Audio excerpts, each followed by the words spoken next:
Match très attendu entre Dijon 4e et le Gazélec Ajaccio 3e. C'est une place sur le podium qui se joue à l'issue de cette journée de Ligue 2.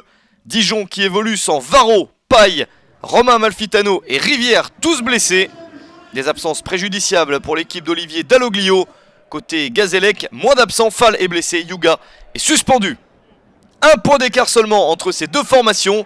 La rencontre promet entre un Gazélec Ajaccio qui jouait le maintien mais qui se retrouve à jouer la montée dans cette dernière partie de saison, et une équipe de Dijon à domicile qui est souvent imprenable, même si après une série formidable de victoires à la maison, Dijon a quand même perdu 2 fois devant son public. Les Dijonnais qui marquent un premier but refusé pour une position de hors-jeu. Deuxième possibilité, Julio Tavares qui réussit à marquer en tombant. L'international capverdien ouvre le score à la 31e minute. 5e but de la saison pour Julio Tavares. Et comme souvent, à domicile, Dijon ouvre le score. Dijon qui n'a pourtant remporté qu'une seule de ses 7 dernières rencontres.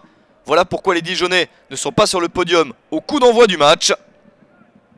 Réaction de l'équipe de Thierry Lauré avec cette possibilité de centre.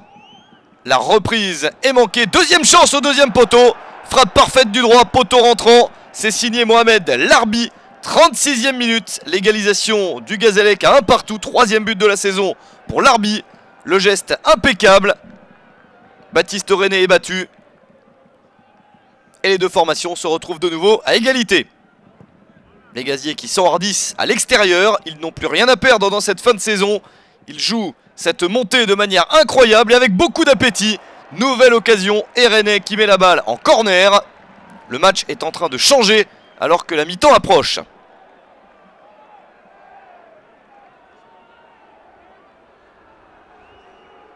À la pause, un but partout entre Dijon et le Gazélec Ajaccio. Deux formations qui ne parviennent pas à se séparer. Et Dijon qui n'arrive pas à se procurer beaucoup d'occasions en seconde période. Encore une pour les Corses, qui ne sont pourtant que 12e à l'extérieur. 3 victoires, 3 nuls et 5 défaites. Mais les Corses sont en confiance, la preuve avec cette tentative formidable de David Ducourtiou et la parade de Baptiste René. Il s'est replié in extremis pour empêcher la balle d'entrer. Ça aurait été l'un des plus beaux buts de la saison de la part de Ducourtiou, l'ancien Valenciennois. Dijon qui a du mal à réagir. Une occasion quand même avec cette balle dans la surface. La frappe qui passe juste au-dessus. Des opportunités dans cette fin de match. Le Gazélec confirme ses bonnes dispositions des dernières semaines. C'est un 9e match sans défaite pour les Corses. Un but partout entre les deux équipes.